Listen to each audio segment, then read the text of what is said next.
Colton Hale stood alone in the floor-to-ceiling glass office that crowned the 36th floor of his company's downtown Austin headquarters. From up here, the world shimmered. Ladybird Lake glittered like a polished stone, and the tech-fueled skyline rose around him like a monument he'd designed with his own hands. It was everything he'd ever dreamed of, just as he'd drawn it in his old sketchbooks back in grad school. And yet, it felt like standing at the top of an empty tower. Behind him, the office buzzed with final preparations. Assistants spoke in low voices, planners double-checked names, and PR consultants updated the press strategy. Colton tuned them all out. He sipped his cold brew slowly, watching a single paddleboarder drift across the lake, her tiny silhouette steady in the morning sun. A soft knock interrupted his thoughts. His assistant Amari peeked in. "Colton, the final guest list is ready." He turned, nodding without expression. "Bring it in." She walked in with a tablet in one hand and a navy folder in the other, the kind that meant importance. Everything Amari did was deliberate. "You're going analog today?" he said, raising an eyebrow. Amari smiled, barely. Sloan requested the printed version for the archives. He gave a quiet sigh and opened the folder. Names, titles, affiliations, seating preferences. Celebrities, CEOs, donors, a senator or two. Everyone who mattered. Everyone except the one person who once did. His finger paused halfway down the list. A blank space stared back at him, a placeholder unfilled. He glanced up at Amari. "Add Rachel Monroe." Amari blinked. "Rachel? You mean my ex-wife, yes." His voice was even. She hesitated. "That's unexpected." Colton let the silence stretch a beat too long. "Make sure she gets the premium invite." The gold-embossed one with the ribbon. Amari gave a polite nod, but her eyes said more than her words. She turned and walked out quietly, the sound of the door clicking behind her far louder than it should have been. Colton sat down and rested the folder on the desk. For a moment, he didn't move. Then he reached into his drawer and pulled out a small, worn piece of sketch paper. One of the only things he hadn't digitized. A quick charcoal drawing of a house, 2 stories, front porch, soft lines, dreamlike. He traced it with a fingertip. The house he'd once promised to build her, before everything else came first. He put the sketch away, locked the drawer, and stood. Rachel would come. He was sure of it. Not because of the invitation, but because of what it represented. She needed to see what he had become, what she had walked away from. 2 blocks away, in a modest brick home with weathered shutters and overgrown rosemary, Rachel Monroe marked up a stack of student essays with a red pen that had nearly run dry. Her son, Noah, barreled through the front door, backpack bouncing, breathless. "Mom, I got into the robotics elective," he shouted, barely kicking off his sneakers before bursting into the kitchen. "That's great, sweetheart," Rachel said, reaching out to tousle his hair. His soft brown curls never stayed in place, just like his father's. "Celebration worthy?" "Pizza night?" He grinned. She nodded. "Pizza night." As Noah unpacked his books at the kitchen table, Rachel turned to sort the mail. Flyers, a water bill, a donation letter from the Alumni Association. And then something heavy, cream-colored, with gold lettering. She froze. Her fingers trembled slightly as she slid a nail under the flap and peeled it open. Inside, the ornate script danced across the paper. Colton Hale. Sloan Whitaker. Request the pleasure of your company. Rachel's eyes caught on the names. A slip of card fell from the envelope. A handwritten note, unmistakably in Colton's blocky script. I thought you might like to see what success looks like. Rachel stared at it, jaw tightening. Her chest rose and fell once, twice. "Mom?" Noah asked, looking up. "Everything okay?" She slipped the note back inside and folded the envelope closed. "Just another wedding invite," she said, sliding it under a stack of textbooks. Noah tilted his head. "You don't look happy about it." Later that night, while Noah worked on his science notes, Rachel sat on the edge of her bed, the envelope in her hands again. It felt heavy with more than paper. It felt like memory. She remembered Colton's ambition, the late nights, the closed doors, the business calls that didn't end. And the night he'd missed their anniversary because he was negotiating something big. She remembered realizing that she'd never be more important than his company. And when she found out she was pregnant, he was already gone. Not physically. Emotionally, she made the choice alone. She lived the consequences alone. And now, an invitation wrapped in gold and ego. Why now? The next morning, Noah stood by the counter holding the envelope. "Mom?" he said, calm and curious. "Who's Colton Hale?" She nearly dropped her coffee. "Where did you—" "It was in the book pile." He studied the card. "Wait. Hale, isn't that your name before Monroe?" She sat down slowly at the table. "Noah, there's something I need to tell you. Something I should have told you a long time ago." He stared at her, wide-eyed. "That man, Colton Hale, is your father." Silence. Noah blinked. "My what?" Rachel nodded, her voice catching. "We were married, a long time ago. We divorced before I knew I was pregnant. I didn't tell him. At first I tried. Then it got complicated." "Why didn't you ever tell me?" he whispered. "I was trying to protect you. I thought—" She paused, searching for honesty. "I thought he wouldn't want to know. Or worse, that he'd be the kind of father who'd pop in once, then disappear again." Noah was quiet. Too quiet. His jaw was clenched, and Rachel saw something in his expression that hurt. "I want to go," he said suddenly. "To the wedding? To meet him. If he invited you, he invited me too, right?" Rachel hesitated. "I don't think that's what he had in mind." "I still want to go," Noah said firmly. She looked into his eyes, eyes that mirrored Colton's, and she realized this moment wasn't about her. Not anymore. "All right," she said softly. "We'll go." She didn't yet know that walking into that wedding would unravel everything Colton thought he had neatly built, or that the son standing at her side would be the mirror Colton had spent his entire life avoiding. But she did know one thing. Noah deserved the truth. If you enjoyed this video, comment 1 to let me know. If not, comment 2. Your thought mattered to me either way.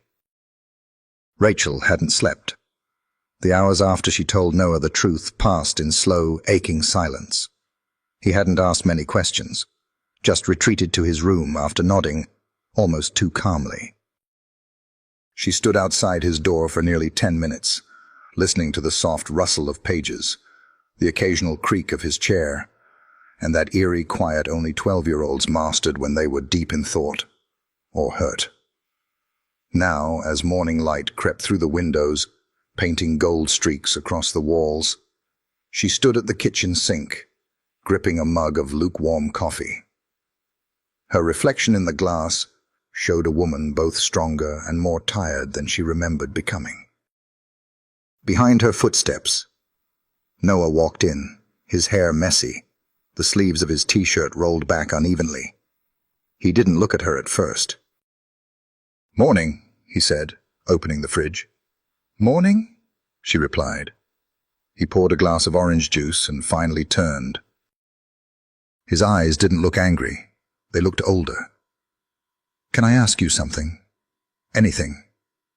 If you didn't want him to know about me, why keep his last name?" Rachel paused, caught off guard. She let out a slow breath. "I didn't," she said. "Monroe is my mother's name. Hale was mine when we were married, but I went back to Monroe after the divorce." "Oh," he said. Then more quietly, "Then why didn't I get his name?" She set the mug down. "Because I didn't think it mattered. Because I didn't think he'd ever be part of your life. But now he will be," Noah said, not asking, declaring. Rachel nodded slowly. "If that's what you want." He took a sip of juice. "I want to meet him, but I don't want to go just to watch him marry someone else." Rachel turned, leaning on the counter to face him fully. "Noah, that wedding—" "It's not about us. It's a show. A stage for his ego or his brand or maybe something else. I don't know. What I do know is if we go, it's for you, not for him. Not for me." Noah tilted his head, thinking. "Then maybe I need to see the show, to understand the guy behind it." Rachel didn't reply. She just nodded again, heart tight. Across the city, Colton Hale stood in the courtyard of Sloane Whitaker's gallery. It was early, but Sloane had a private showing scheduled, and the place buzzed with staff preparing champagne carts and adjusting lighting angles. Sloane sat at a wrought-iron cafe table beneath a pergola draped in flowering vines, her phone in one hand, sunglasses in the other. "You invited her," she said without looking up. Colton exhaled slowly. "I did," she raised one eyebrow. "And did I forget to give input on that decision?" "I didn't think it needed input." Her laugh was soft, tight. "Right. Because inviting your ex-wife to our wedding is a completely normal PR move." He met her eyes. "It's not a PR move." "No?" Sloane leaned back in her chair, crossing one leg over the other. "Then what is it, Colton? Nostalgia? Guilt? Some unfinished emotional tax write-off you need to file before we say our vows?" Colton stared at the vineyard trellis above her, the tangled weave of shadow and light. "I don't know," he said finally. "But I do know it didn't feel right to leave her off the list. Not after everything." Sloane went quiet. When she finally spoke, her voice had cooled a few degrees. "We've worked very hard for this moment.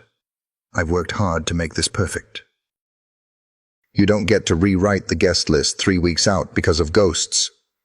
"She's not a ghost," Colton said, sharper than he intended, then softer. "She's part of my story. That doesn't change no matter how far we've come." Sloane's eyes searched his face. She nodded once, slow. "Then I guess we'll make room at the table." She stood, brushing imaginary lint from her skirt, and walked toward the gallery's back entrance. Halfway there, she turned back. "Just be sure the past doesn't rewrite the ending." Later that afternoon, Rachel sat with Dana on the back patio of her house, the warm hum of cicadas buzzing between them. "He invited you?" Dana asked, incredulous. Rachel nodded, passing her the invitation. Dana held it, like it might burn her fingers. "This looks like a museum gala. Who sends gold foil?" "Someone who wants to be seen," Rachel muttered. Dana scanned the note. "And this? Thought you might like to see what success looks like? Seriously?" Rachel shrugged. "It's Colton." "No," Dana snapped. "It's Colton now. The guy who used to show up at our mom's house with wildflower bouquets and empty gas tanks. He's not in there anymore." Rachel didn't reply.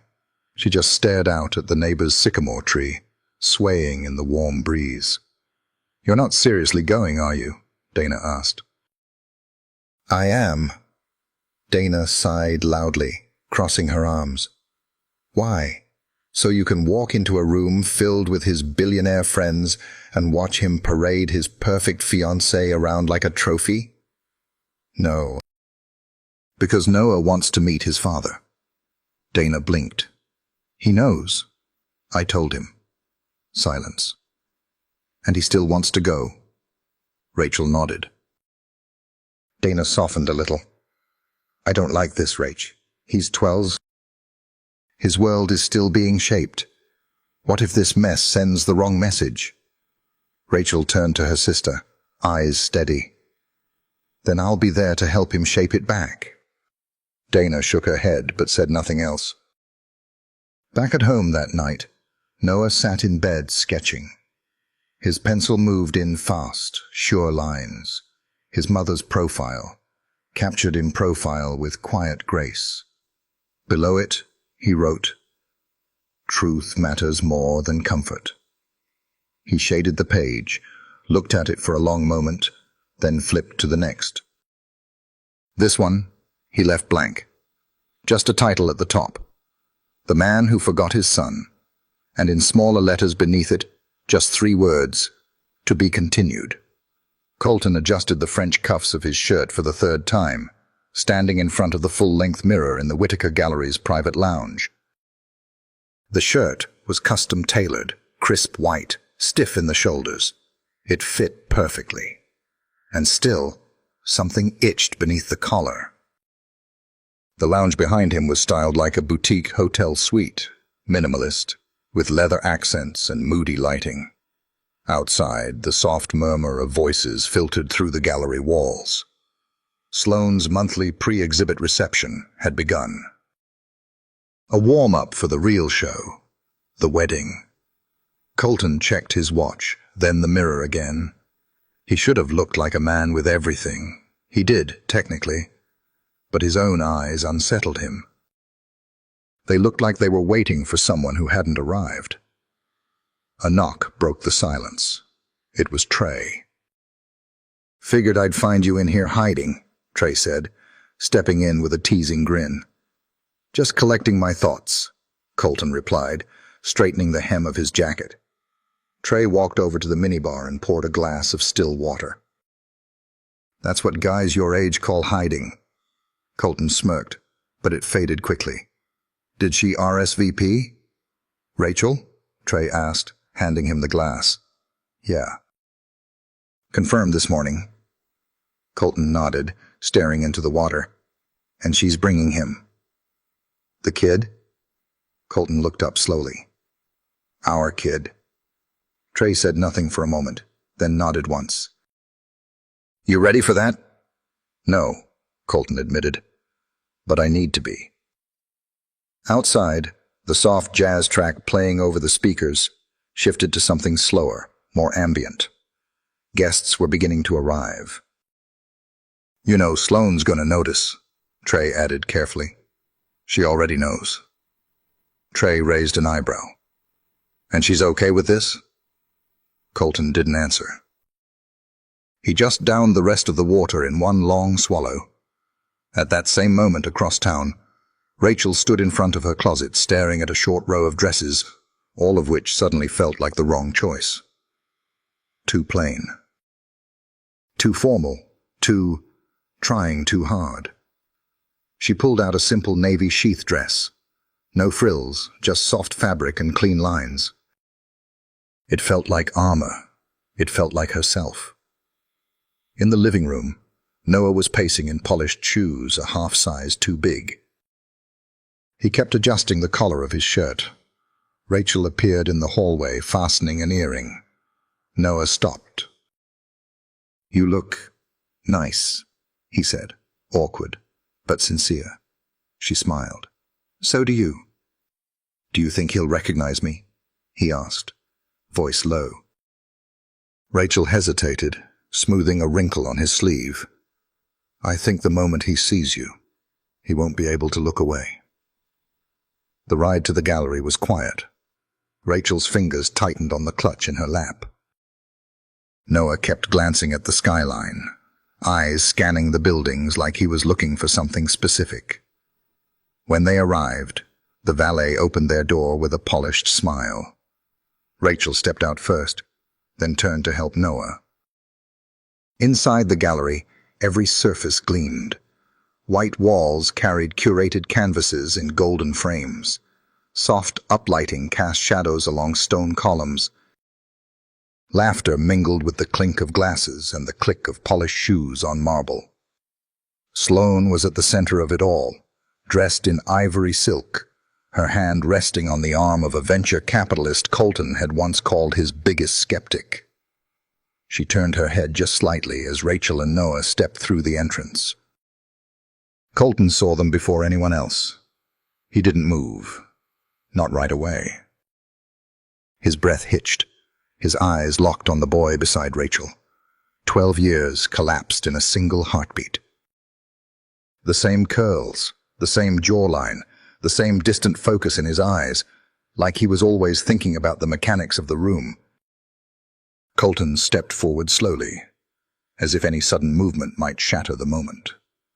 Rachel met his gaze, calm, guarded. But beneath that, there was something else, something fragile. The gallery quieted, only slightly, but enough. A ripple passed through the crowd as the connection became obvious. Colton stopped 3 feet away from them. His voice came out hoarse. "Is that—" Rachel nodded. "This is Noah." Colton's throat tightened.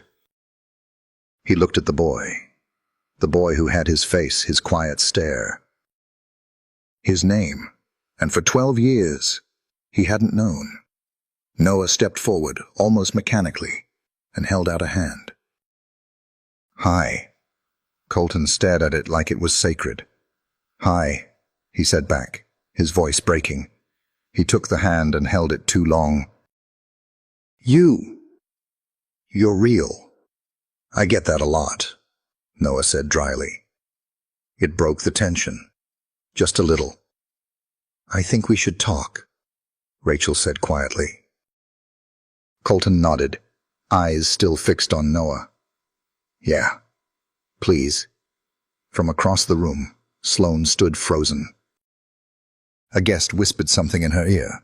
She blinked, smiled politely, and turned toward the bar. Her fingers trembled as she picked up a flute of champagne. Trey appeared beside her. "I told him to be ready," he said gently. Sloane didn't look at him. "Did you tell him this would be public?" "I didn't have to." Rachel, Noah, and Colton stood in a quiet corner near the back hallway, away from the buzz of conversation. "I didn't know," Colton said, eyes locked on Rachel. "I know. I would have—" "I know," she repeated, softer. "It wasn't about punishing you. It was survival. I had to protect him. And myself." Colton looked down at Noah. "You okay?" Noah nodded, but the hesitation was there. "This was my idea," he said. "Mom tried to talk me out of it." Colton blinked. "Why?" "Because she didn't know if you were the man you used to be," Noah said, voice calm, measured. "Or if that man was still the one at the top of your list." Colton said nothing. He couldn't. Rachel gently reached for Noah's shoulder. "Maybe we've said enough for tonight." "Wait," Colton said, his voice rough. Can I talk to him? Just him, for a minute?" Rachel looked at her son. "It's up to you." Noah nodded once. She stepped back, giving them space but close enough to hear if anything went wrong. Colton knelt slightly, so they were eye to eye. "I don't know how to start," he admitted. "You don't have to," Noah said. "You just have to mean it." Colton looked at him carefully. "You're smart. I get that from my mom. And the sarcasm? Probably you." Colton let out the smallest laugh, then paused. "Would you ever—" Want to spend time together? He asked. Just us? Doesn't have to be today. Doesn't have to be anything big. Just time. Noah looked at him for a long moment. I think I'd like that, he said. Colton swallowed the lump in his throat. Okay, he whispered. Okay. From across the room, Sloane watched it all unfold. She set the untouched champagne on a nearby tray, her expression unreadable. Then, without a word, she walked toward the gallery's back exit, her heels silent on the marble floor. If you enjoyed this video, comment 1 to let me know. If not, comment 2. Your thought mattered to me either way. The soft rustle of fabric echoed in the gallery's private lounge as Sloane slowly unzipped the back of her dress. The room was quiet, too quiet, except for the faint hum of an air purifier and the thrum of bass from the main exhibit still pulsing faintly beyond the walls. She sat down in front of the vanity, staring into the mirror like she was seeing someone else entirely. Her hair, sculpted into waves earlier that day, had begun to fall slightly. Her lipstick was still perfect. Her expression? Cracking. She didn't slam anything. She didn't cry. Instead, she reached for a compact and blotted at her cheek, even though there were no tears. Colton had left the floor with them. With her. Rachel. And that boy. That perfect little echo of his past. His bloodline walking in with a middle part and sharp eyes like daggers made of memory. She had spent years building this life. Brick by aesthetic brick. Her gallery. Her connections. Her image. And Colton. He was the jewel in the center. His ambition matched hers. His world gave hers weight. Their partnership. Their marriage. This was supposed to be the merging of two brands destined for legacy. She reached into the drawer and pulled out her phone. No notifications. No apology. Not even a text. Outside, in the quiet of the gallery courtyard, Colton sat beside Noah on a low stone bench surrounded by Texas sage and soft uplighting that made everything feel a little surreal. Noah leaned forward, elbows on his knees, tapping his fingers together in slow, rhythmic movements. Colton watched him carefully. He didn't want to break the moment, but he didn't know how to sit in it either. "Do you like robotics?" he asked finally. Noah nodded. "And architectural design. I like stuff that works." "That moves." Colton smiled faintly. "I used to sketch cities in middle school. Whole neighborhoods. Roads, bridges. The buildings weren't just shapes. They had reasons for being." Noah glanced at him. "Do you still sketch?" "Not in a long time," Colton said quietly. "Everything's digital now. Clients don't care how it feels, just how fast it scales." There was a long pause. "That's sad," Noah said. Colton blinked. "What is?" "To stop doing the thing that made you, you." Colton sat back, the words landing harder than they should have. He glanced toward the tall gallery windows, where silhouettes of guests floated past, mingling under the glow of curated lighting and curated lives. Rachel stepped out a moment later, holding her wrap close around her shoulders. Her eyes found them instantly. "Hey," she said softly, stepping into the courtyard. Noah looked up, not moving. "It's nice out here." Rachel nodded. "I figured you might need a breather." She looked at Colton. "May I?" He stood immediately, offering his seat. "I can give you two a moment," Noah said, standing as well. "No," Rachel said gently, placing a hand on his shoulder. "You stay." They all sat again, a triangle of quiet, half under the stars, half under a gallery spotlight. Rachel's voice was steady, but there was a thin line of emotion beneath it. "Why did you invite me, Colton?" He hesitated. The truth hovered on the edge of his mouth, but which version of it? He cleared his throat. "I thought, maybe you should see where it all led, what I made of it." Rachel nodded slowly. "A monument." He winced just slightly. "And what did you expect me to do when I got that invitation? Applaud? Send a gift?" "No," he said quickly. "I don't know what I expected. Maybe I thought I'd feel proud or satisfied." He looked at her directly. "But I didn't." The air between them shifted. Rachel's eyes narrowed, not in anger, but in thought. "You know," she said, "after we split, I waited for you to call." "I did," he said, almost too fast. "I called. I wrote. I never got them." Colton stared at her, stunned. "I sent letters, Rachel." "Dozens." She shook her head. "I moved in with my mother after I found out I was pregnant. I couldn't afford to stay in the city. She said if you wanted to reach me, you'd find a way. I never saw a single envelope." Silence collapsed over them. Noah watched them both carefully. "I thought you didn't care," Rachel said finally, her voice barely audible. "So I stopped looking back." Colton rubbed his hand over his face. "I thought you disappeared. That you were done with me." They stared at each other, years between them, words left unsaid. All piled in the pause. Noah shifted slightly. "So, neither of you knew the whole story?" They both looked at him.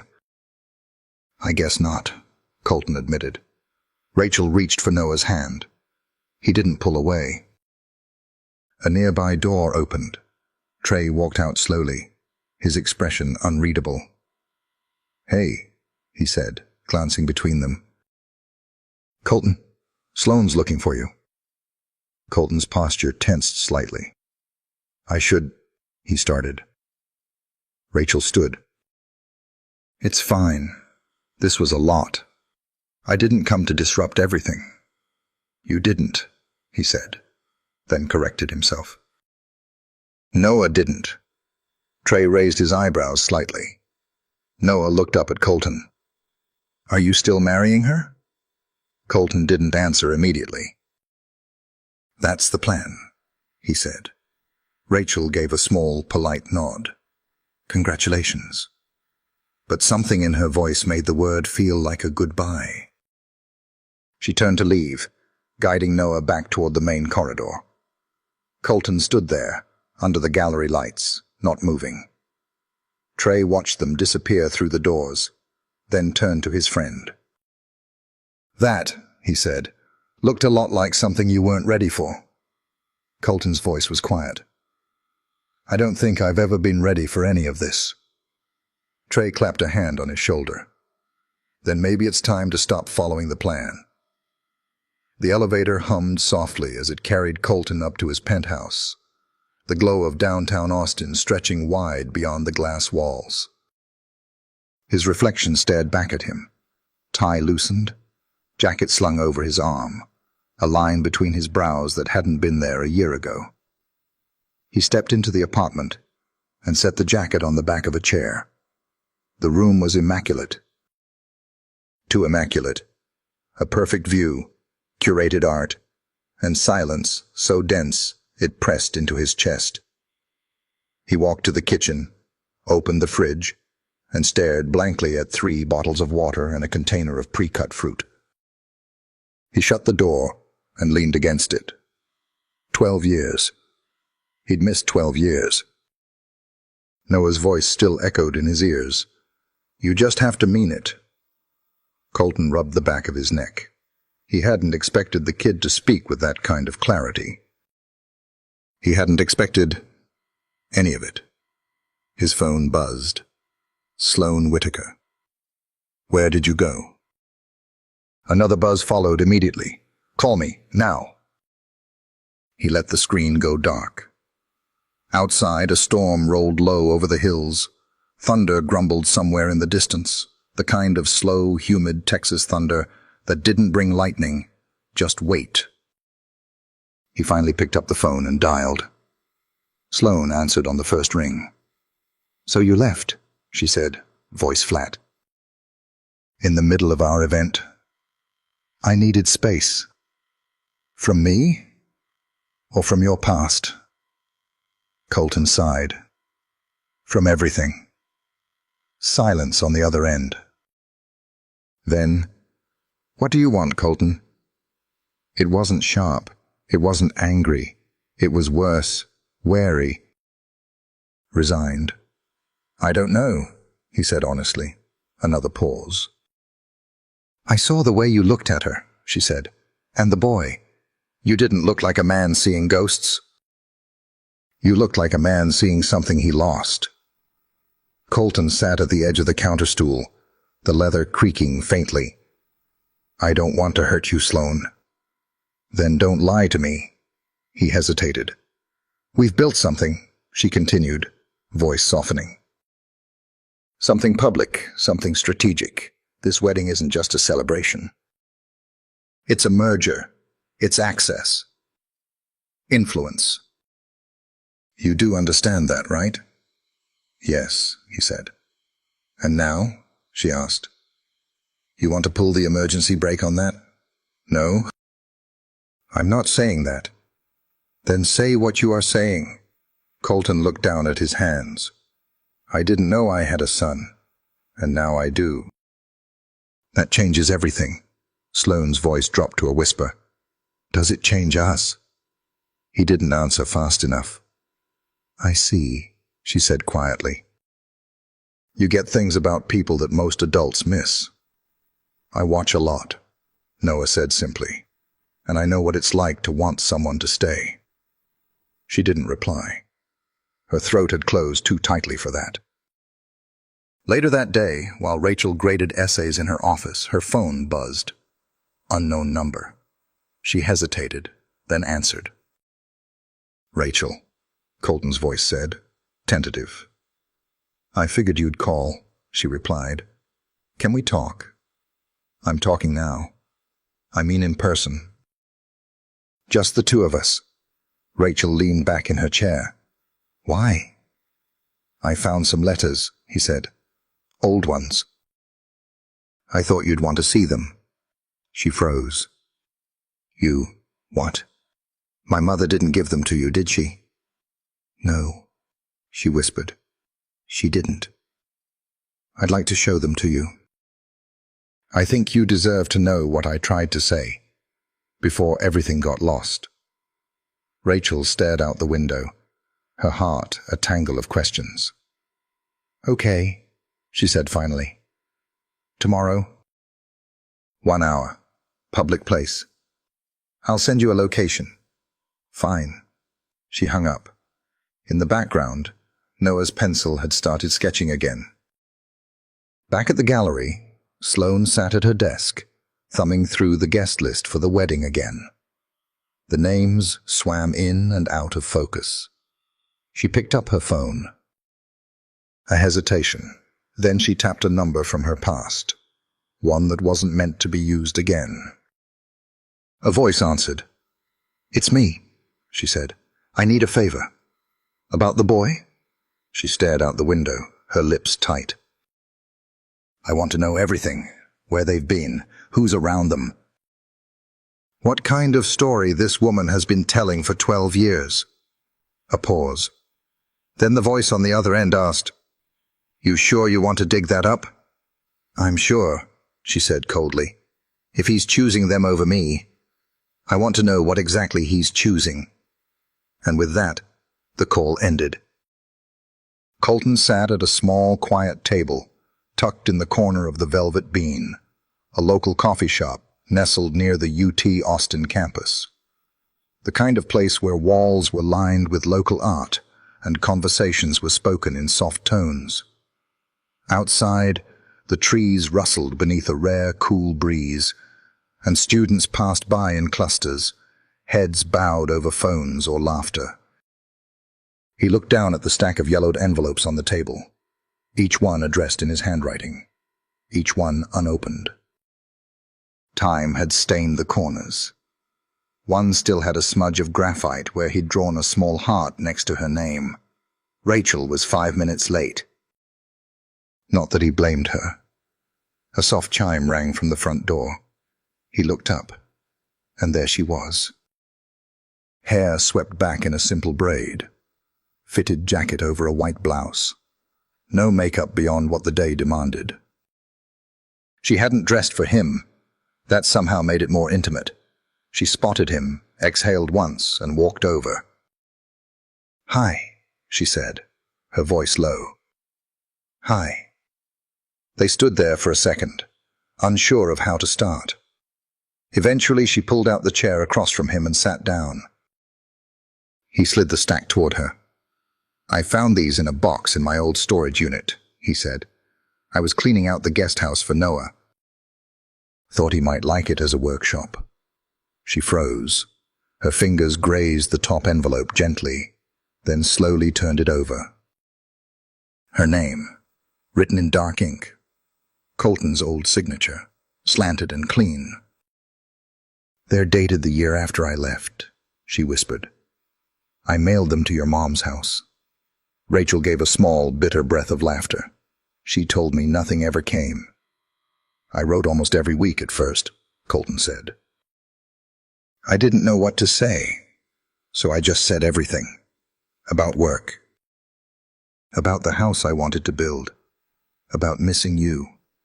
About wondering if I'd ever see you again." Rachel's fingers tightened on the paper. "She told me you moved on, that you didn't want to be contacted, that you were angry." Colton's jaw set. "She lied," Rachel nodded. "She did." She stared at the envelopes. One slipped slightly from the pile, revealing a corner of a sketched porch. A railing, a hand-drawn welcome mat. "I told myself you chose your company over me," she said quietly. "I built a whole version of you in my mind, one that never looked back, one that never wanted more than ambition." "I did want more," Colton said. "I just didn't know how to ask for it without screwing it up." They sat in silence, the hum of coffee machines and soft acoustic guitar in the background. "I didn't tell you about Noah because I didn't trust that version of you," Rachel admitted. "The one I built in my head." "And now?" Colton asked gently. "I don't know," she said. "I'm still unbuilding him." Colton leaned back, his eyes never leaving her. "I don't want to rewrite the past, Rachel," he said. "But I do want to be part of Noah's future, and maybe, somehow, part of yours." Rachel looked up, startled, not by the words, but the quiet honesty in them. "You're marrying someone else." Colton's gaze faltered. "I know," he said. Rachel nodded slowly. "Then what exactly are you asking me to believe in?" "I don't know," he admitted. "Maybe just that I'm not finished trying to be better." Her throat tightened. She wasn't ready for this. And yet, she didn't want to walk away. A vibration buzzed against the table. Her phone. She glanced at it. Dana calling. She silenced it. "You're meeting Noah again this weekend?" she asked, needing to shift the air between them. "Yes," Colton said. "I thought we could go to the science center. There's a robotics demo happening. He'll love that. I thought maybe you'd come too." Rachel hesitated. "I don't want to confuse him. He already knows we're complicated." She gave a small smile. "He gets that from both of us." A silence stretched between them again, but this time not uncomfortable, more like a pause that held potential. "I should go," she said, standing. Colton stood too. "Thank you for coming." She nodded. Then, with one last glance at the envelopes, She picked them up. "I'll read them," she said. "I hope you do." As she walked out of the cafe, Colton sat back down, watching the door close behind her. His chest felt heavy, but not with regret, with waiting. Elsewhere, in the private suite above Sloane's gallery, she paced the room as her assistant quietly handed her a file. Inside, a thin packet. Notes. Photos. Observations. Rachel Monroe. Professor. Single mother. No criminal record. No online trail beyond faculty pages and a few conference appearances. Her life was clean. Too clean. Sloane flipped to the last page. Noah Monroe. Exceptional aptitude in STEM subjects. Recognized in 2 regional robotics competitions. One photograph. Noah accepting an award, holding a small silver trophy, Rachel behind him, beaming with pride. Sloane stared at the image. It wasn't the boy that caught her attention. It was Rachel's expression. It wasn't bitter or guarded or tired. It was full of love, of pride, of peace. She closed the file slowly, her fingers tapping the cover. Then she looked in the mirror. And for the first time in a long time, she didn't recognize the woman staring back. The wind moved slow and warm through Rachel's backyard, rustling the rosemary and lavender she'd planted in raised beds along the fence line. The sun was just beginning to drop behind the treetops, spilling gold across the patio where she sat, the letters spread out like a fan on the table in front of her. Noah was inside, working on a science fair outline, his voice occasionally drifting through the open kitchen window, soft, thoughtful, humming when he was deep in concentration. It made the silence around her feel less lonely. She picked up the letter on the top of the pile. February 18th. The first one he'd written. Rachel, I don't know where to start. I should probably begin with, I'm sorry, but even that feels too small. You left, and I didn't chase you, not the way I should have. Not because I didn't want to. Because I didn't know how to love you without trying to control everything else too. Rachel swallowed hard. I don't blame you for walking away. I blame myself for making it so easy to go. She folded the letter closed.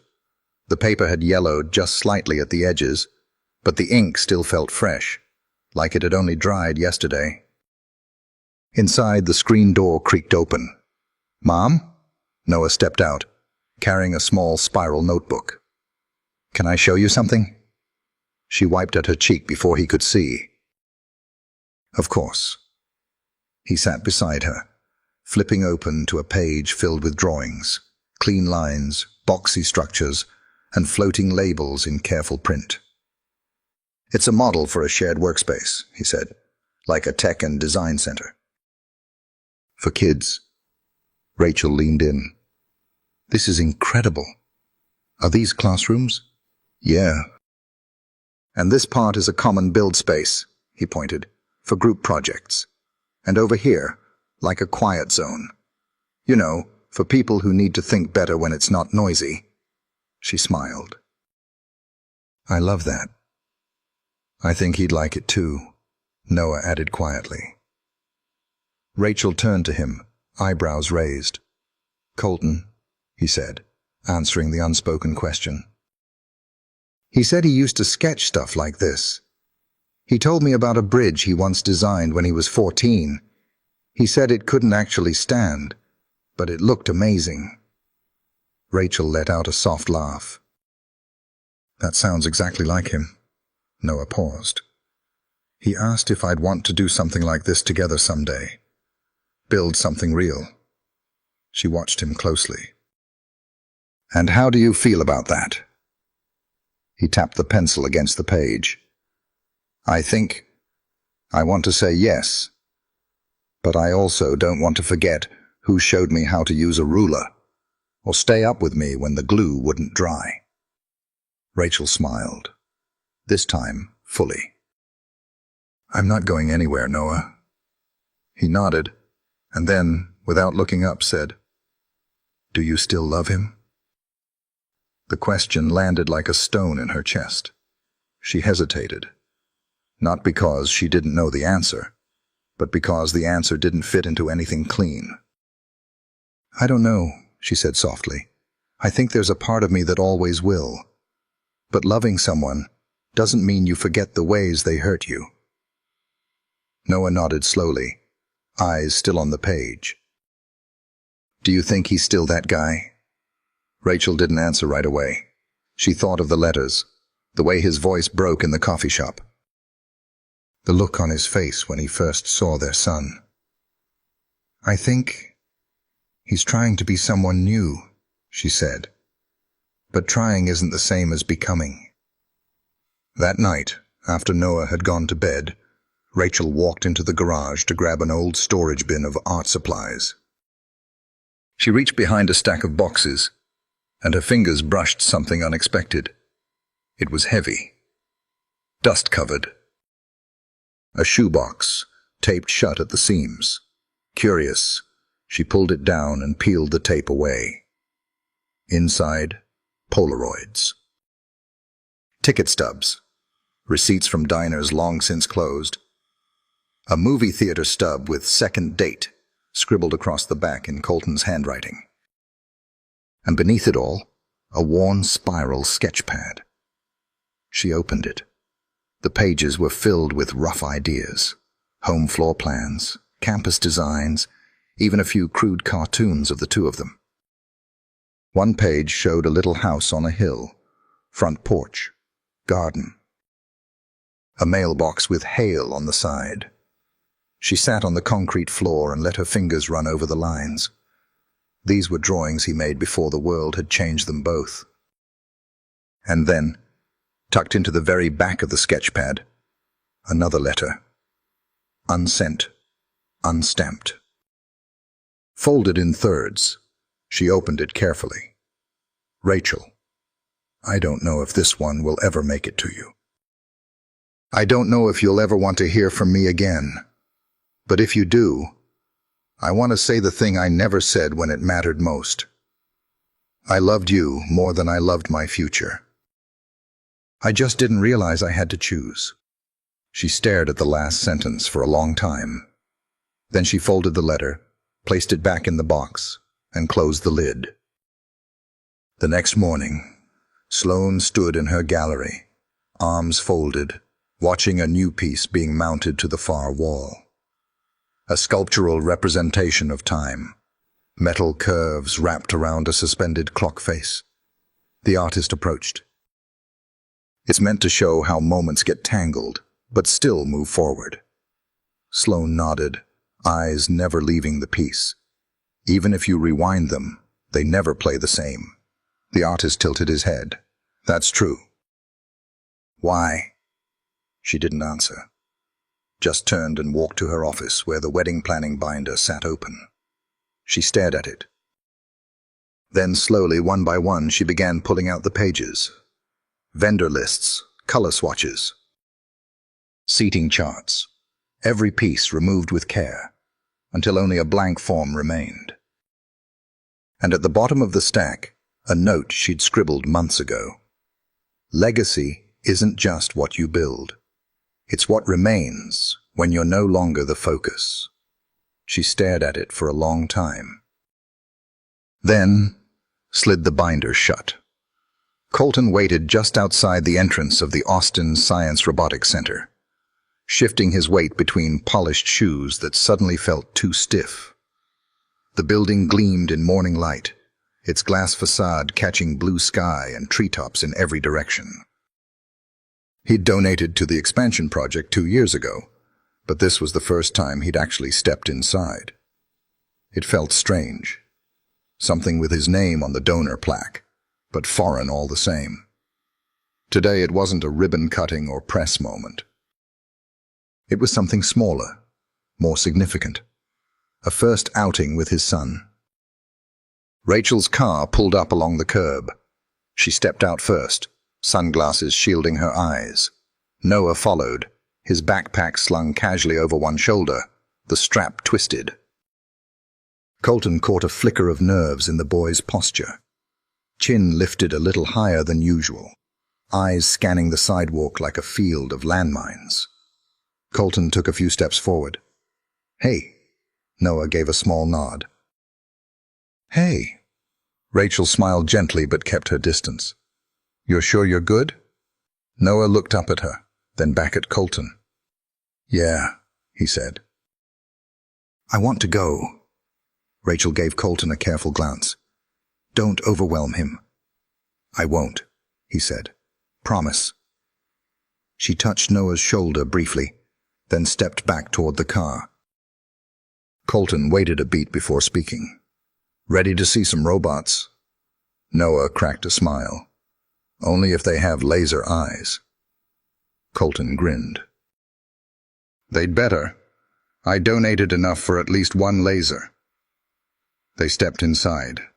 The center was alive with energy, kids darting between stations, staff members guiding them through tech exhibits, glass rooms filled with 3D printers and circuit boards blinking like holiday lights.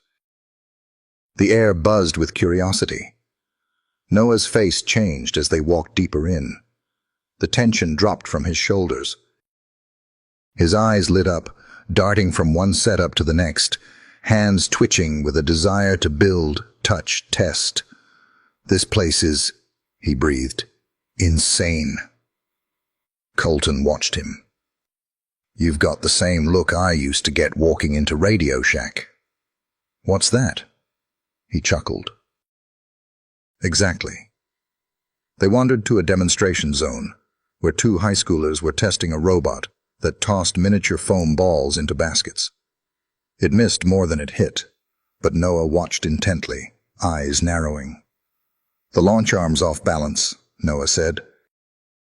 One of the teens turned. "You think?" Noah pointed. "That side's carrying too much torque. It's leaning left when it should snap forward."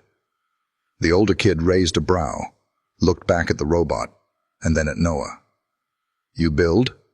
"A little," Noah shrugged. Colton looked on with quiet pride. "You want to try?" the teen asked, stepping aside. Noah hesitated, then stepped forward and adjusted a gear tensioner like he'd done it 100 times. The next launch arced perfectly into the bin. Both teens let out a cheer. "Yo!" Colton exhaled, smiling as Noah's eyes flicked back to him. There was something new in them. Confidence, maybe. Recognition. They moved through the center slowly. Colton didn't rush him. They stopped at a virtual design table where Noah sketched a blueprint for a small community makerspace. No instructions, just instinct. "Where'd you learn to draw like that?" Colton asked. Noah shrugged. "Mom showed me how to map space with light and shape. I added the tech stuff. Your mom's got a good eye." "She does," Noah said, and for the first time that day, his voice dipped into something softer, something protective. Colton nodded. "She always did." They sat on a bench near the exit, sipping lemon sodas from the center's cafe. Noah's cup was sweating in the heat, drops rolling over his knuckles. "You ever think about what you want to do when you're older?" Colton asked. "Sometimes," Noah said. "Depends if I stay here." Colton blinked. "Here in Austin?" Noah nodded. "Or somewhere else. College. I might go east." "Maybe west." Colton looked down at his own hands. "You've got time." Noah studied him. "You think we're alike?" Colton paused. "Yeah, I do, but not in the ways I expected." "What ways did you expect?" Colton smiled faintly. "I thought maybe you'd be stubborn, focused, tunnel vision. But you're open. You look at everything, like your mother." Noah took a sip, thoughtful. "You're not like I thought you'd be either." "Oh?" I thought you'd be louder. Or colder. Colton looked away. I was... Once.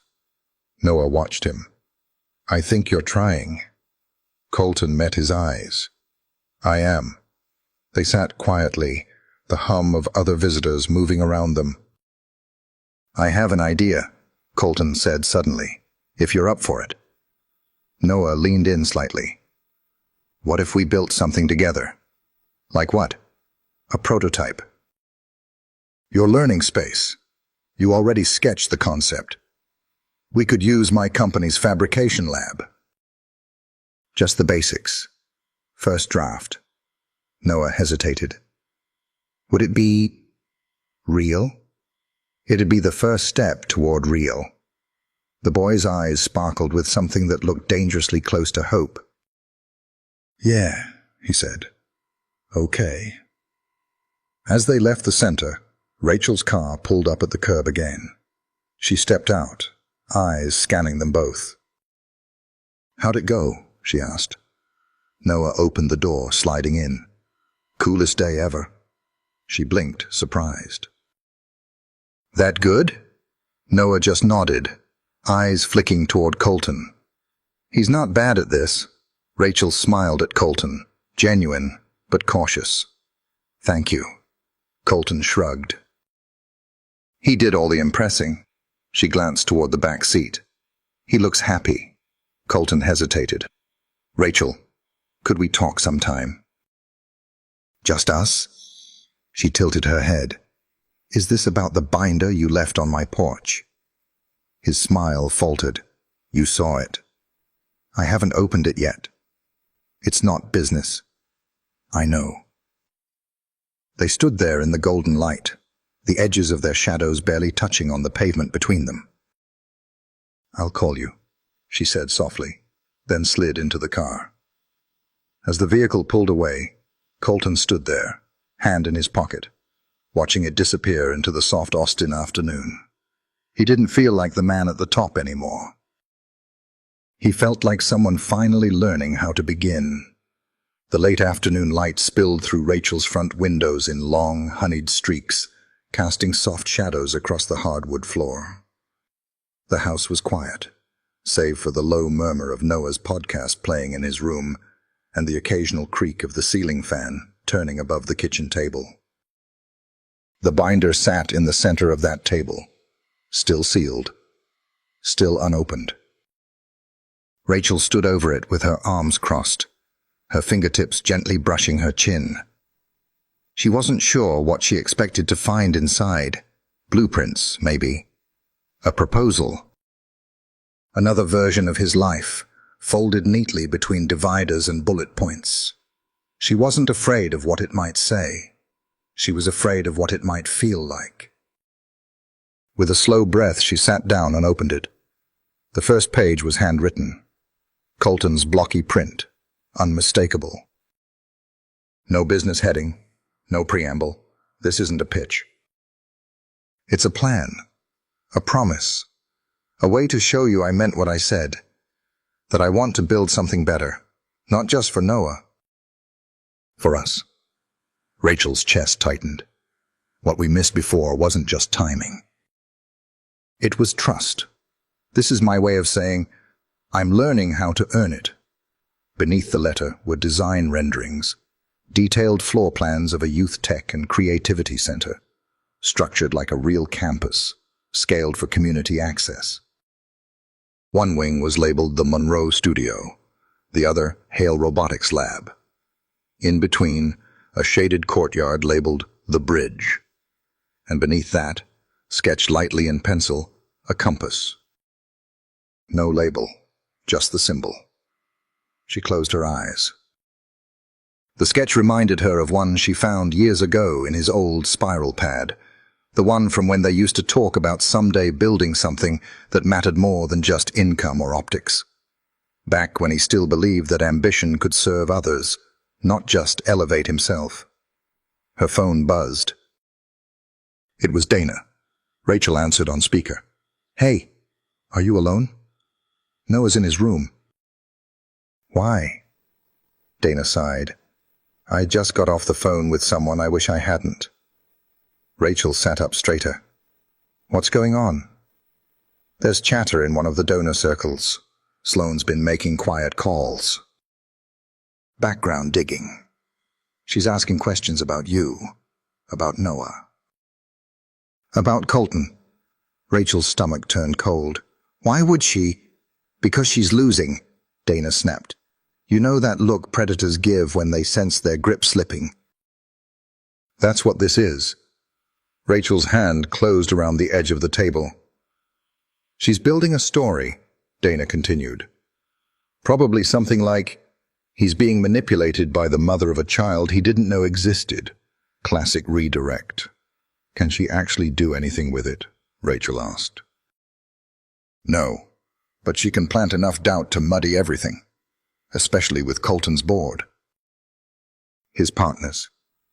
Rachel pressed a hand to her forehead. This isn't what I wanted. I know. But she's not playing fair, Rachel. And she never intended to. After they hung up, Rachel sat in silence for a long time. Then she pulled the binder closer, flipped to a blank page, and began writing. Across the city, Colton sat in the corner office of Hale Dynamics, his attention not on the charts flickering across the wall-length display, but on a small photo Noah had drawn after their visit to the robotics center. It was clipped to the corner of his monitor. The sketch showed two stick figures, one tall, one shorter, standing in front of a building labeled Idea Lab. Between them, a giant wrench. A symbol of collaboration, of effort. It made him smile every time. Trey stepped in without knocking. We need to talk. Colton looked up. What's going on? Trey tossed a manila folder onto the desk. Rumor mills spinning. Sloane's been working behind the scenes. Board's starting to get nervous. About what? You. The wedding. Rachel, the kid, all of it. Colton frowned. They don't get to vote on my family. No. But they do get to vote on how your name affects the brand. Colton stood, running a hand down his face. What exactly is she saying? That Rachel planned the whole thing. That she waited to reveal Noah until your IPO window. That this is a play for leverage. Colton's laugh was dry. She's really reaching. She's desperate, Trey said. And smart. If she plants enough suspicion, your credibility takes the hit, even if none of it's true. Colton paced the room. She's leveraging her proximity to power. That's all it ever was. Trey watched him carefully. Are you still going through with the wedding? Colton didn't answer right away. I don't know, he said finally. I don't even know what I thought I was doing anymore. I was trying to hold everything together. But the things I care about now, they don't fit inside the life Sloane built for us. Trey nodded. Then maybe it's time to stop trying to fit. That evening, Colton pulled up to Rachel's house just after dusk. Porch light on, a single window glowing from Noah's room upstairs. He knocked gently. Rachel opened the door, already holding the binder. I read it, she said. He stepped inside slowly. And? She looked at him, really looked at him, and the tension in her shoulders softened. It's beautiful, she said. It's more than I expected. It's what I should have done a long time ago. They stood in the entryway, the silence between them shifting, charged, but not heavy. You're not him anymore, she said. The man I left. Colton nodded. No, but I'm not whole yet either. She smiled, the corners of her mouth soft. Neither am I. He glanced upstairs. Noah's doing okay? He told me he wants to help design the flooring layout for the prototype. Colton's laugh was quiet, filled with something warm. He's already outpacing us. Rachel leaned against the doorway. "I heard about Sloane," she said. "What she's saying," he sighed. "I figured you might. I don't want to be a scandal, Colton, and I don't want Noah caught in one. I won't let that happen. You can't control what people say." "No. But I can control what I stand next to when they say it." Rachel's eyes shimmered, but she didn't cry.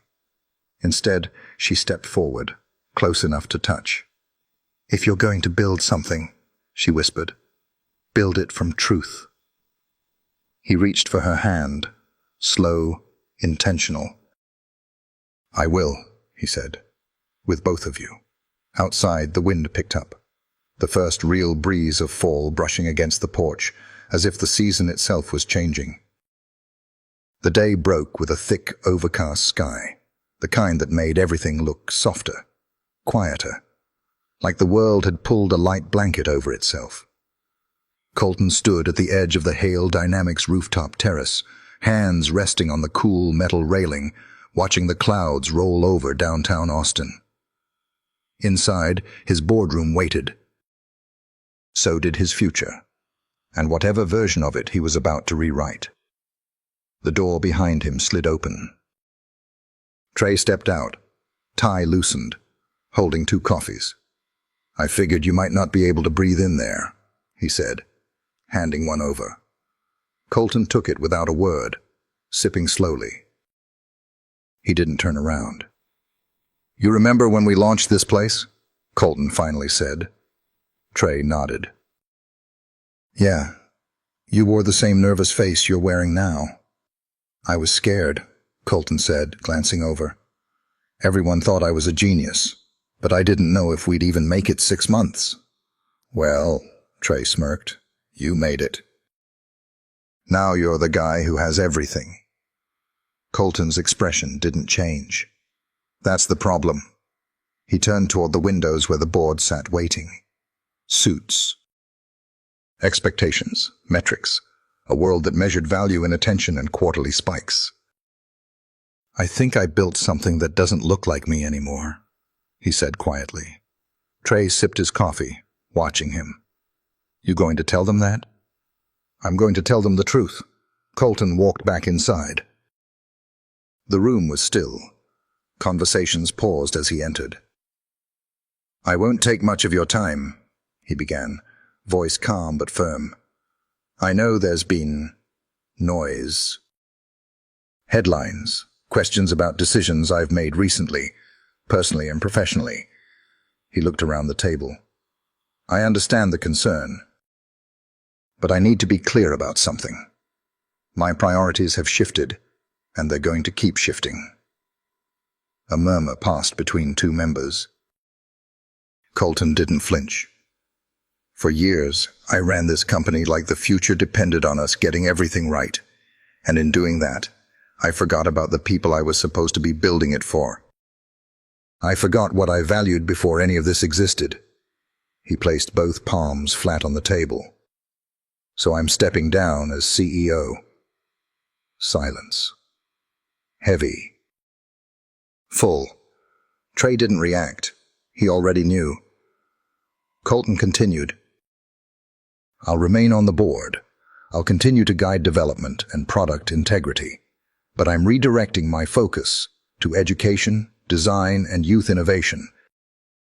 To a project that's going to do more than just scale. It's going to matter." A woman near the end of the table cleared her throat. "Does this have anything to do with the recent revelations?" "Yes," Colton said plainly. "I have a son. His name is Noah. He's brilliant and kind and better than I deserve. And I want to be the kind of man who shows up for him." The room absorbed it, some skeptical, some surprised, but none indifferent. When he walked out, he felt lighter than he had in years. Chetim. That evening, Rachel stood in the foyer of her childhood home, cardboard boxes open around her. She was helping Dana clear out their late mother's old things. It wasn't a task either of them had been eager to face. "Found your prom shoes," Dana said, emerging from the hall with a smirk. Rachel groaned. "Burn them," Dana chuckled, setting them in the donation pile. "You were so serious that night. I remember Mom yelling at you for doing a book report the morning of the dance." "She said I'd never know how to have fun," Rachel murmured, half smiling. Dana picked up a thick envelope from a stack near the window. "What's this?" Rachel turned. Her breath caught in her chest. The envelope was yellowed, thick with age, and sealed. Her name was written across the front in her mother's handwriting. She took it slowly, sat down on the floor, and opened it. Inside were over a dozen unopened letters, postmarked, all from the year after she'd left Colton. One fell into her lap. She picked it up and scanned the handwriting. Her vision blurred. "He did try," she whispered. Dana crouched beside her. "What?" Rachel's fingers trembled. "He wrote to me over and over, and she never gave them to me." Dana's mouth tightened. "She said she didn't want to see you go back to him. She thought she was protecting you." Rachel wiped her eyes with the back of her wrist. "She made that decision for me." She stood, gathering the letters, holding them to her chest like a rescued part of herself. That night, after Noah had gone to sleep, Rachel sat in her room, rereading the letters Colton had written. First the ones he'd given her, now these. The words bled together, but the feeling was clear. He had tried. He had loved her. And somewhere deep down, maybe he still did. The next morning, Colton stood outside her door with a cup tray in one hand and a folder in the other. Rachel opened the door in her robe, hair still damp from a shower. She blinked at the sight of him. "You bring peace offerings?" she asked, eyeing the coffee. "Bribery?" "I admit it." She stepped aside. He walked in, setting the coffee on the kitchen counter and the folder beside it. "What's that?" she asked, gesturing. "Permit paperwork. I put the land under a non-profit. Called it Compass Point." "You're listed as co-founder." Rachel blinked. "You're serious?" He nodded. "This isn't just about legacy. It's about building something that outlives both of us." She reached for one of the cups, turning it in her hand. "You've changed." "Trying to," he said. They stood there for a moment, the space between them filled with all the things that used to go unsaid. "You were going to marry her," Rachel said suddenly. "And now?" "I was chasing something shiny," Colton said. "And I forgot what light really looks like." Rachel looked at him. "And what does it look like now?" He stepped closer. "Like a boy with your eyes and my stubbornness. Like a sketch pad full of dreams. Like you, standing here." Her breath caught. He didn't touch her. He didn't reach. But something shifted in the air between them, gentler than a kiss, deeper than a promise. She placed the coffee down. Then she opened the folder and said, "Let's build something." The sun was already sinking low when Colton pulled his car onto the gravel drive outside Sloane's private gallery. Inside, the gallery lights glowed against steel-gray walls. The usual music, sparse ambient piano, played low through the ceiling speakers. There were no guests. No champagne trays. Just Sloane, waiting by the center installation like she was expecting him to deliver a speech. She turned slowly as he entered. "I figured you'd show eventually," she said, voice cool but not cold. Colton stopped a few feet from her. "We need to talk." Sloane crossed her arms. "About the wedding? Or the press storm you've caused by not denying the rumors?" "I'm not denying them because they're true." She let out a soft breath, more exhale than sigh. "So that's it?" Colton nodded. "I can't marry you." The words didn't sting. They just landed between them. Undeniable. Sloane stared at him for a long moment, then walked over to the wall, where one of her newest acquisitions hung. Abstract lines tangled in soft charcoal and crimson. "You could have said this weeks ago," she said. "I know." She traced the edge of the frame. "You're leaving a lot behind. I'm choosing something better." Her gaze flicked to him. "Do you love her?" Colton didn't blink. "Yes." There was a pause, a longer one this time. Then Sloane nodded once, almost imperceptibly. "She changed you," she said. Colton's voice was quiet. "No, she reminded me who I was before I forgot." Sloane gave a dry laugh. "Funny. I thought I was the one who was supposed to pull you into your future." "You did," he said, "but it was your version of it." "And now what?" she asked. "You become some philanthropist with a reclaimed soul and a blueprint for redemption." "I become a father," he said. "And I start by showing up." Sloane didn't cry. She didn't beg. Instead, she walked past him, heels clicking softly, and paused by the gallery's front door. "I've spent most of my life turning truth into strategy," she said. "It's exhausting." Colton met her eyes. "Then stop." She gave a small smile. "I'll think about it." He stepped past her and opened the door. As he left, she didn't follow. Outside, the air was cooler than expected. Texas spring, giving way to early hints of summer. The breeze felt like something lifting off his chest. Back at Rachel's house, the living room was filled with the soft sounds of Noah's playlist, classic rock and lo-fi beats, layered under the scratching of pencil on sketchpad. Rachel sat on the floor beside him, organizing project supplies into neat containers. "You know," Noah said without looking up, "we should use solar panels on the back roof of the center. It'll cut energy costs long term." Rachel smiled. "I like the way you think." Noah paused.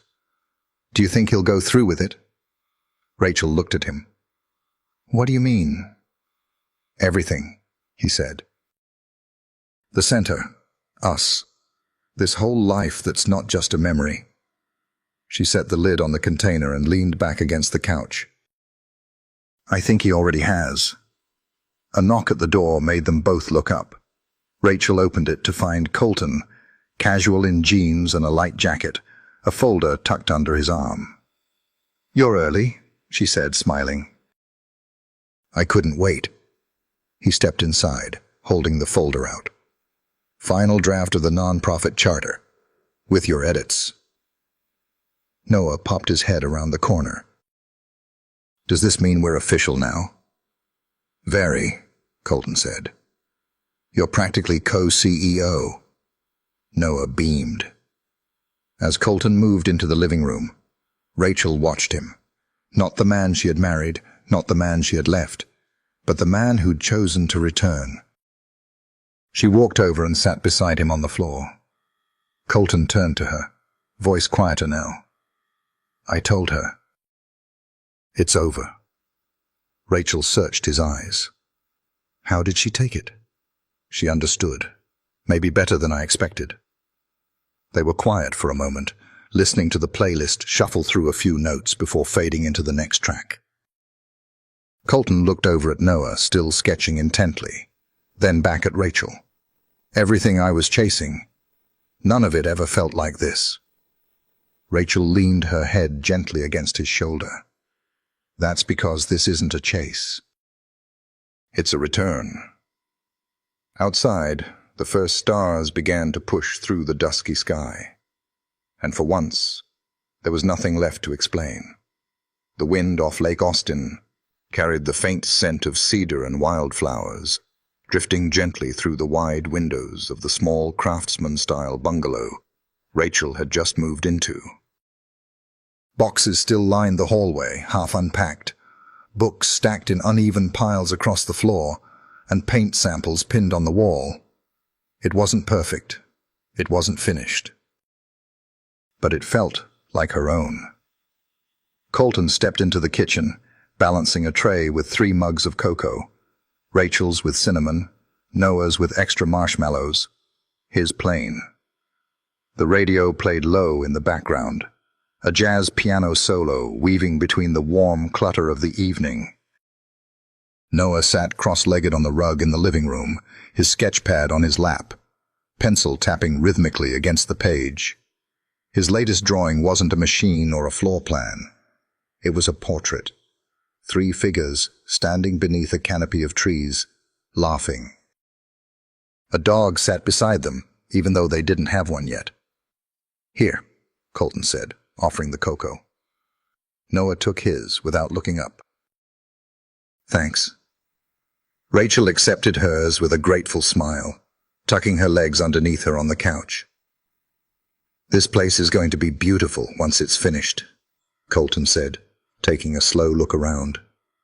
Rachel raised an eyebrow. "You mean once the paint finally dries and the books stop threatening to avalanche?"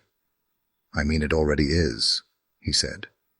She held his gaze for a moment, then looked down, stirring her cocoa. "It's the first place I've ever picked just for me."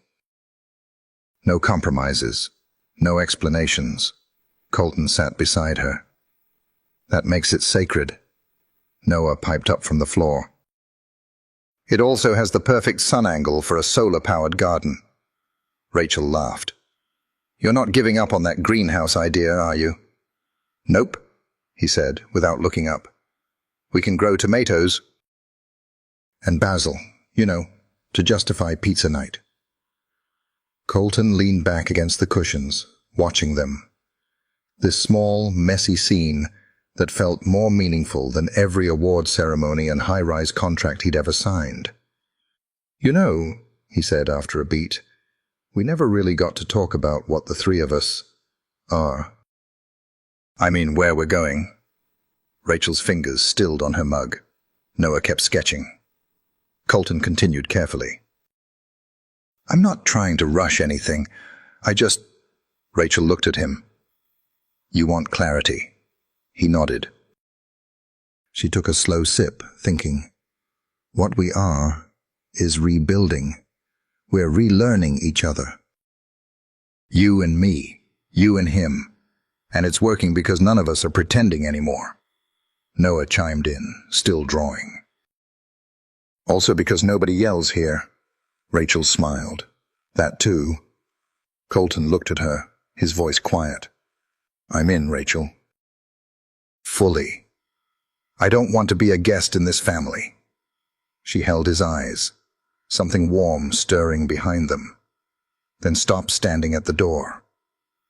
They sat like that for a while, comfortable, unhurried. Outside, the wind shifted, clouds moving across the moon like curtains being drawn aside.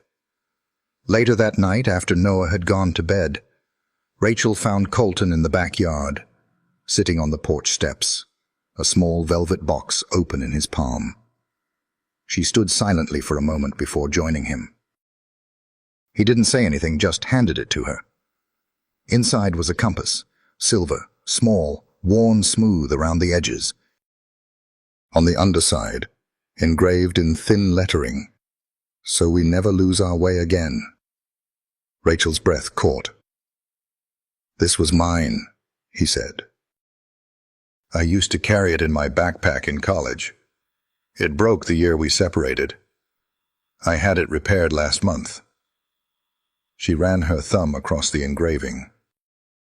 "It's beautiful." "It's not a proposal," he added gently. "Not yet. It's a direction. Something to hold on to while we figure this out." Rachel closed the box softly and leaned her head on his shoulder. "You've already found your way back," she whispered. He turned his face slightly, resting his cheek against her hair.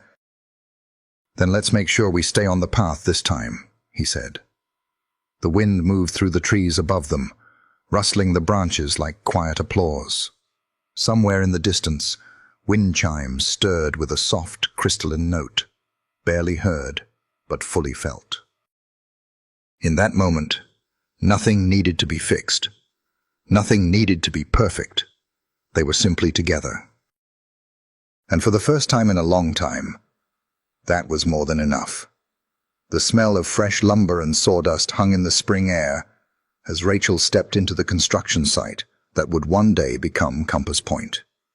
The structure was skeletal, just beams and concrete, sunlight pouring through every open wall, but even unfinished, it radiated potential. Colton stood in the middle of it, wearing a hard hat and rolled-up sleeves, holding a set of blueprints that fluttered slightly in the breeze. He turned as she approached, a smudge of dust across his cheek. "You're early," he said with a crooked smile. "I wanted to see it before the walls went up," Rachel replied, sliding her sunglasses to the top of her head.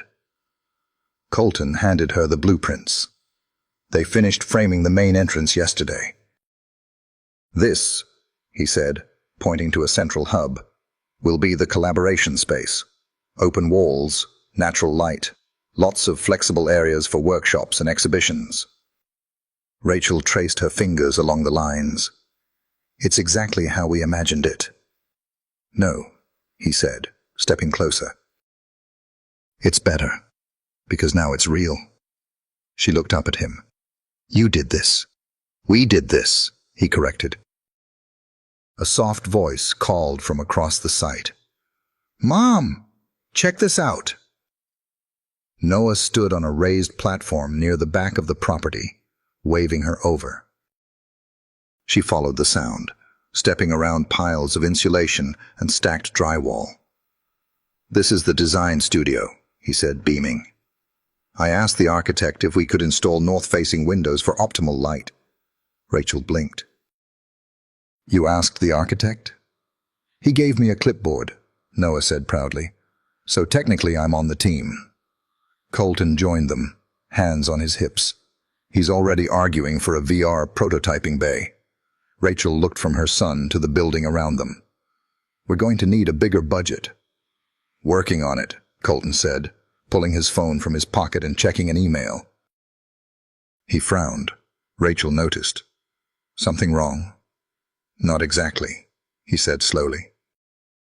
"There's a message from the foundation we pitched to last month. They want to meet, but they've requested a joint presentation." "Joint?" Rachel asked. "They want us, both of us, to walk them through the project, as co-founders, as partners." She hesitated. "Do they know about us?" Colton nodded. "Probably. This town has a long memory and a short attention span." She sighed. "Are you worried it'll hurt the proposal?" Colton looked directly at her. "No.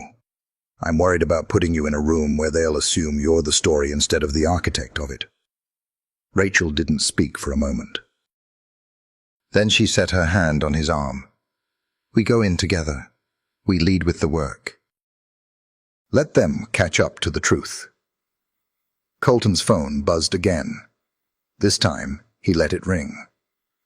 Later that afternoon, back at the house, Rachel stood at the dining table reviewing slides while Colton reheated leftover Thai food in the kitchen. Noah was sprawled across the living room floor, scribbling notes into a sketchbook with a pencil worn down to the nub. "You think this slide is too technical?" Rachel asked, glancing over her shoulder. Colton walked over with a plate in hand. "It's perfect. If they can't follow it, they're not our investors." She gave a tired smile. "You always say that, because it's always true." She looked at him carefully. "You're different, Colton." "I know," he said, sitting beside her. "It's like I finally learned how to take up less space and leave more room for the people who matter." Her eyes softened. Noah looked up from the floor. "Are you guys going to kiss now, or can I have dessert?" Rachel burst out laughing. Colton smirked. "You can have dessert, but we might still kiss." Noah rolled his eyes and disappeared into the kitchen. Later that night, after the house was quiet and the lights were low, Rachel found Colton in the backyard again, barefoot on the grass, looking up at the sky. She stepped up beside him, wrapping her arms around herself against the evening breeze. "You used to hate slowing down," she said softly.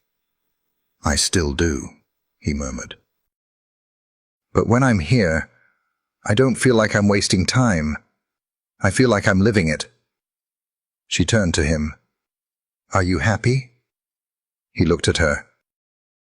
"I don't know if happy is the word, but I'm whole, and that's better." She leaned her head against his shoulder, and together they watched the sky turn to ink, the stars just beginning to bloom above them. In the quiet, he reached for her hand, and this time, she didn't hesitate. The table was set for 6. White linen, mismatched chairs, flickering candles in mason jars. The back patio glowed beneath string lights Colton had spent most of the afternoon untangling. A light breeze rolled in from the hills, just enough to keep the summer warmth from settling too heavy on everyone's shoulders. Rachel stood at the counter inside, slicing peaches for the cobbler. She wore a soft blue blouse, sleeves rolled up, hair pulled into a loose twist that kept falling in strands around her face. She looked calm. At home. Colton carried a pitcher of lemonade out to the patio, the sound of ice clicking against glass. Noah trailed behind him, barefoot, carrying a bowl of chips like it was a crown jewel. "Do we really need this much food?" Noah asked, setting the bowl down. Colton grinned. "It's your aunt. You know she eats like she's still in her 20s. Don't let her hear you say that." Rachel stepped out with the cobbler, and a moment later, Dana pulled up to the curb in her hybrid SUV, stepping out with a bottle of wine and a skeptical look already brewing. "I swear, if this is some surprise engagement dinner, I'm leaving," Dana called. Rachel smiled and met her halfway. "It's not. It's just dinner, real regular dinner. With people who don't lie or scheme or whisper behind your back." Dana kissed her cheek, lowering her voice. "You okay?" Rachel nodded. "I really am." They stepped into the warm glow of the patio, and Dana paused just long enough to scan the scene. Colton at the grill, Noah setting napkins, music drifting out of the kitchen window like a soft pulse. "I've seen you fake it before," Dana whispered. "But this looks real." Rachel squeezed her hand. "It is." Dinner unfolded like a memory being created in real time. Easy conversation, bursts of laughter, old stories told with new inflection. Noah animatedly explained his vision for the build room in Compass Point. Dana peppered him with questions, genuinely impressed, while Colton served grilled salmon and roasted vegetables with the kind of quiet focus that used to belong to spreadsheets and market forecasts. As the night settled in and the candles burned lower, Colton disappeared inside for a moment. When he returned, he held something small in his palm. Noah looked up first. The compass. Rachel turned, surprised. Colton walked to Noah and knelt beside him. "I gave one of these to your mom. Now, I want you to have this one." He placed the silver compass gently into Noah's hand. The boy turned it over, reading the engraving. "So we never lose our way again." Noah looked up. "Does it still work?" Colton smiled. "Every time you open it, it points somewhere honest." "That's all it's supposed to do." Noah nodded, swallowing hard, and pocketed it without saying much more. Dana leaned across the table. "That's going to end up in a college essay someday. Just wait." Everyone laughed. Even Colton. Later, as the dishes were cleared and the table grew quiet, Rachel lingered at the edge of the patio, watching the trees sway against the darkening sky. Colton stepped beside her, slipping his hand gently into hers. "That compass," she said softly. "You carried it, even when you were lost, didn't you?" "I think that's the only time it really mattered," he said. They stood in silence for a long while, only the crickets filling the air. Then Rachel turned to him, her voice low. "I don't need a proposal right now, but I do need to know this. Whatever we're building, us, isn't just for show." Colton met her eyes, steady. "It's not a performance anymore. It's a foundation. Every board, every nail, every plan. Us, Noah, compass point. It's all real now." She nodded. "Then let's keep building." Noah poked his head around the corner, grinning. "We're going to need more paint," Colton laughed, "and probably a second compass." Rachel pulled them both in, her arms wrapped loosely around their shoulders. The three of them stood there in the soft night, surrounded by empty plates, quiet music, and the hum of something whole finally beginning to settle into place. Not perfect, but grounded, and finally facing the right direction. The morning of the wedding was quiet, not silent, not still, just quiet in the way life sometimes is when it knows something good is about to begin. Mist hovered low over the lake. Sunlight hadn't yet made its full entrance, but it shimmered across the surface in soft streaks, like brushstrokes over water. The venue wasn't a ballroom, or a hotel rooftop, or any kind of grand space meant to impress. It was Colton's lakeside property, recently cleared and still wild around the edges. Uneven, honest, just like the story that led them here. Rachel stood barefoot inside the small cottage off the garden path, staring at her reflection in the mirror. She wore a pale slate blue dress, the fabric light and fluid, nothing dramatic. Her hair was pinned loosely, a few strands falling around her face. Dana worked behind her, fastening the last hook. "You ready?" Dana asked, voice soft. Rachel met her own eyes in the mirror. There was no nervous flutter, no second guessing, just warmth and peace. "I am," she said, "for all of it." Outside, rows of white chairs lined the grass. Trey adjusted the music speaker settings one last time and gave Noah a subtle thumbs up. Noah stood at the edge of the seating area, adjusting the lapel of his jacket for the 5th time. Inside his pocket, the compass. He reached in and touched it, thumb resting on the engraving. His eyes scanned the trees, the water, the house. All of it was a world he never expected, but one that now felt like it had always been waiting for him. Colton stood by the archway, nerves humming beneath his skin. He wasn't a stranger to pressure. He'd stood in front of investors, journalists, critics. He'd held court on stages in San Francisco, New York, Berlin. But none of it had required the kind of courage this moment did. Because this wasn't a launch. This was home. The music shifted. Everyone turned. Rachel appeared at the top of the path, her hand lightly resting on Noah's arm. They walked together, slow and steady, and as they reached the center, Noah stepped aside, handing his mom's hand to Colton. No words were needed. Trey began to speak, officiating with the warmth of a friend who had seen too much to fake a single moment of it. He spoke of second chances, of imperfect timing, of the beauty in rebuilding from what once was broken. Then came the vows. Colton turned to Rachel, holding her hands gently in his. "I chased a version of success that never saw you clearly," he said, his voice shaking just enough to matter. "I thought legacy was something built in code and headlines. But it's not. It's this. It's you. It's him. It's choosing to show up, not to perform, but to stay. I love you, and I promise, from this moment forward, to stay." Rachel's eyes glistened. She drew a breath, voice low and steady.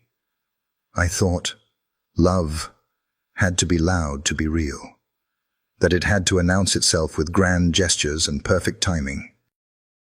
But the truest thing I ever knew was the quiet between us. The quiet you filled with letters and sketches, and a boy who looks at you like he's found his origin story. I love you, Colton. And I trust you now. Not because you never got lost, but because you learned how to come back." Trey nodded, almost smiling. "By the power vested in me, by a 1-hour online course, and the faith of 2 people who chose each other twice, I pronounce you husband and wife." There was laughter, then applause. Then something even more rare, a hush, that kind of reverent silence that falls when people are watching something not just beautiful, but earned. Colton kissed her. Not for show, just enough to whisper, "We made it." The reception was small, just family and a few close friends. String lights flickered in the dusk, food was passed around casually, kids danced barefoot in the grass. Noah gave a short toast, half nervously written, half spontaneously spoken. "I never imagined having a dad who understood blueprints and how to make good pancakes," he said, prompting a few chuckles. "But I guess I'm lucky, because now I've got both, and a mom who never gave up on making sure I knew who I came from, and a house that actually feels like a house. Not because it's big, but because we built it." Later, when the sky had faded into lavender and the guests had begun to leave, Rachel and Colton stood by the water's edge. Her heels dangled from one hand, his jacket was draped over her shoulders. "Do you think," she asked, watching the ripples shimmer beneath the moonlight, "that we would have ended up here anyway?" Colton thought for a long moment. "No. I think we had to lose each other first, to learn how to want the right things." She looked up at him. "And what are the right things now?" He leaned in, forehead resting gently against hers. "Clarity, family, and whatever tomorrow looks like, as long as it starts beside you."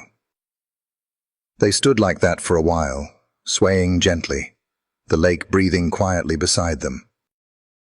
Inside the house, the compass rested on a bookshelf next to a framed photo of the 3 of them. The needle wasn't pointing north anymore.